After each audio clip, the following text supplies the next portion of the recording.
SC ಹಣ ದುರ್ಬಳಕೆಯ ವಿಚಾರಕ್ಕೆ ಸಂಬಂಧಪಟ್ಟಂತೆ ಇದನ್ನ ಬಿಜೆಪಿ ಪ್ರಮುಖ ಅಸ್ತ್ರವಾಗಿ ಬಳಸಿಕೊಳ್ತಾ ಇದೆ.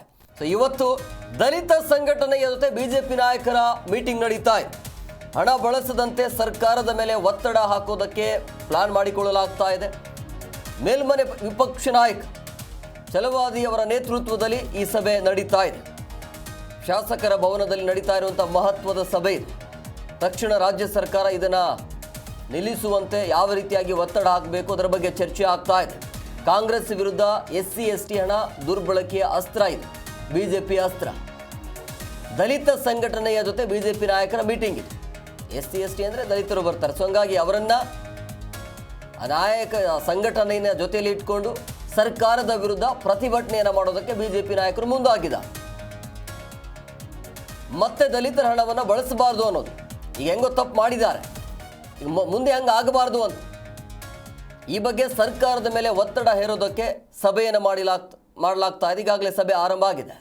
ಮೇಲ್ಮನೆ ವಿಪಕ್ಷ ನಾಯಕ ಛಲವಾದಿ ನಾರಾಯಣಸ್ವಾಮಿ ಅವರ ನೇತೃತ್ವದಲ್ಲಿ ಈ ಸಭೆ ನಡೀತಾ ಇದೆ. ಶಾಸಕರ ಭವನದಲ್ಲಿ ನಡೀತಾ ಇರುವಂಥ ಸಭೆ ಇದು. ಈ ಸಭೆಯಲ್ಲಿ ದಲಿತ ಸಂಘಟನೆಯ ನಾಯಕರು ಭಾಗಿಯಾಗಿದ್ದಾರೆ. ಈ ಬಗ್ಗೆ ಮತ್ತಷ್ಟು ಮಾಹಿತಿ ನೀಡ್ತಾರೆ ನಮ್ಮ ಪ್ರತಿನಿಧಿ ಜನಾರ್ದನ್ ಹೆಬ್ಬಾರ್ ಫೋನ್ ಸಂಪರ್ಕದಲ್ಲಿದ್ದಾರೆ. ಜನಾರ್ದನ್, ಈಗ ಈ ಎಸ್ಸಿ ಹಣ ದುರ್ಬಳಕೆಯ ವಿಚಾರಕ್ಕೆ ಸಂಬಂಧಪಟ್ಟಂತೆ ಮಹತ್ವದ ಸಭೆ ನಡೀತಾ ಇದೆ. ಮುಂದಿನ ಹೋರಾಟ ಹೇಗಿರಬೇಕು ಅಂತೇಳಿ ಸಭೆ ನಡೀತಾ ಇದೆಯಾ ಅಥವಾ ಮುಕ್ತಾಯ ಆಗಿದೆ? ಕುಮಾರ್, ಈಗ ಸಭೆ ಮುಕ್ತಾಯ ಆಗಿದೆ. ಅದ್ರ ಬಹಳ ಪ್ರಮುಖವಾಗಿ ಈ ಹಿಂದೆನೂ ಸಹಿತ ಬಿಜೆಪಿಯವರು ಆಗ್ರಹವನ್ನ ಮಾಡಿದ್ರು, ಸರ್ಕಾರ ಗ್ಯಾರಂಟಿಗಾಗಿ ದಲಿತರ ಹಣವನ್ನ ಬಳಸಬಾರದು ಅಂತೇಳಿ. ಆದ್ರೆ ಒಮ್ಮೆ ಹೇಳಿದ ನಂತರದಲ್ಲೂ ಸಹಿತ ಎರಡನೇ ಬಾರಿ ಮತ್ತೊಮ್ಮೆ ಬಳಸಿದ್ರು. ಒಮ್ಮೆ 11,000 ಕೋಟಿ, ಆಮೇಲೆ ಇನ್ನೊಮ್ಮೆ 14,000 ಕೋಟಿ ಹಣವನ್ನ ದಲಿತರಿಗೆ ಮೀಸಲಿಟ್ಟ ಹಣವನ್ನ ಬಳಸಿದ್ರು. SCP-TSP ಹಣವನ್ನ ಬಳಸ್ಕೊಂಡಿದ್ರು. ಇದು ದಲಿತ ಸಂಘಟನೆಗಳ ಆಕ್ರೋಶಕ್ಕೂ ಕೂಡ ಕಾರಣವಾಗಿತ್ತು. ದಲಿತ ಸಂಘ ಸಮಿತಿಯವರೆಲ್ಲ ಹೋಗಿ ಮುಖ್ಯಮಂತ್ರಿಗಳು ಕೂಡ ಮನವಿಯನ್ನ ಮಾಡಿದ್ರು. ಆದ್ರೆ ಈಗ ಬರುವಂತ ಅಧಿವೇಶನದಲ್ಲಿ 7ನೇ ತಾರೀಕು ಮಂಡಿಸುವಂತ ಬಜೆಟ್ ನಲ್ಲಿ ಮತ್ತೆ ಹಣವನ್ನ ಬಳಸಬಹುದು ಅನ್ನೋ ಕಾರಣಕ್ಕಾಗಿ ಈಗಲೇ ಇವರು ಎಚ್ಚೆತ್ತುಕೊಂಡು ಈಗ ಸಭೆಯನ್ನ ನಡೆಸಿದ್ದಾರೆ. ಛಲವಾದಿ ನಾರಾಯಣಸ್ವಾಮಿ ಅವರ ನೇತೃತ್ವದಲ್ಲಿ ಸಭೆ ನಡೆದಿದೆ.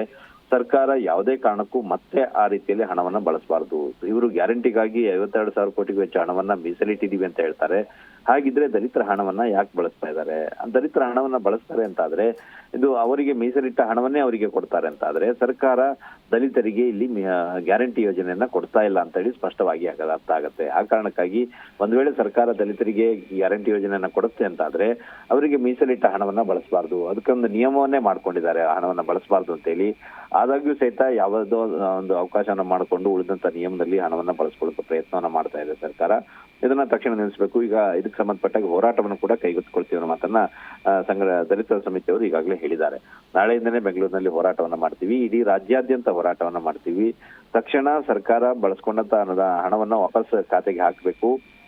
ಮತ್ತೆ ಮುಂದೆ ಯಾವುದೇ ಕಾರಣಕ್ಕೂ ಸಹಿತ ದಲಿತರಿಗೆ ಮೀಸಲಿಟ್ಟ ಹಣವನ್ನ ಬಳಸಬಾರದು. ಇದಕ್ಕೆ ಸರ್ಕಾರದ ಮೇಲೆ ಒತ್ತಡ ಹೇರೋದಕ್ಕೋಸ್ಕರ ಸದನದ ಒಳಗಡೆಯಲ್ಲಿ ಬಿಜೆಪಿ ಒಂದು ಹೋರಾಟವನ್ನ ಮಾಡುತ್ತೆ. ಸದನದ ಹೊರಗಡೆಯಲ್ಲಿ ದಲಿತ ಸಂಘ ಸಮಿತಿಯವರು ಮತ್ತು ಉಳಿದಂತ ಎಲ್ಲಾ ದಲಿತ ಸಮುದಾಯದ ಎಲ್ಲಾ ಸಮಿತಿಯವರು ಹೋರಾಟವನ್ನ ಮಾಡ್ತಿದೆ ಅಂತ ಹೇಳಿ ಈಗಾಗಲೇ ಕರೆಯನ್ನ ಕೊಟ್ಟಿದ್ದಾರೆ. ಸರ್ಕಾರಕ್ಕೆ ಒಂದು ಎಚ್ಚರಿಕೆಯನ್ನ ಕೊಟ್ಟಿದ್ದಾರೆ, ತಕ್ಷಣ ಅದನ್ನ ನಿಲ್ಲಿಸಬೇಕು ಅಂತೇಳಿ. ಈ ಅಧಿವೇಶನದಲ್ಲಿ ಆ ರೀತಿ ಬಜೆಟ್ ನಲ್ಲಿ ಮತ್ತೆ ಅಂತಹ ಪ್ರಯತ್ನವನ್ನ ಮಾಡಬಾರದು ಅಂತೇಳಿ ಆಗ್ರಹವನ್ನ ಮಾಡಿದ್ದಾರೆ. ಒಂದು ವೇಳೆ ಅಂತಹ ಪ್ರಯತ್ನವನ್ನ ಏನಾದ್ರು ಸರ್ಕಾರ ಮತ್ತೆ ಮಾಡಿತು ಅಂತಾದ್ರೆ ಇಡೀ ರಾಜ್ಯಾದ್ಯಂತ ದೊಡ್ಡ ಮಟ್ಟದಲ್ಲಿ ಉಗ್ರ ಹೋರಾಟವನ್ನ ಮಾಡ್ತೀವಿ ಅಂತ ಹೇಳಿ ಎಚ್ಚರಿಕೆಯನ್ನ ಕೊಟ್ಟಿದ್ದಾರೆ.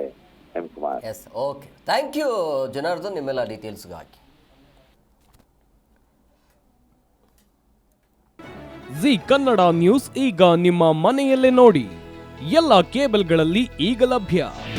ನಿಮ್ಮ ನೆಚ್ಚಿನ ಜಿ ಕನ್ನಡ ನ್ಯೂಸ್ ಈಗ ಸನ್ ಡೈರೆಕ್ಟ್ ನಲ್ಲಿ number 292, Tata play number 1664, Jio TV number 1334, NXT digital number 30, in cable number 30, city networks 51, U digital number 162, GTPL number 17, Rockline telecommunications number 42, Shri Basaveshwara cable number 168, rural cable network 60, Vinayaka digital 57, Abhishek cable 821, city channel 53, Siddeshwara cable network 57, V4 digital Infotech 628, Surya digital networks 53, Gajanan digital number 836, Malnad infotech private limited number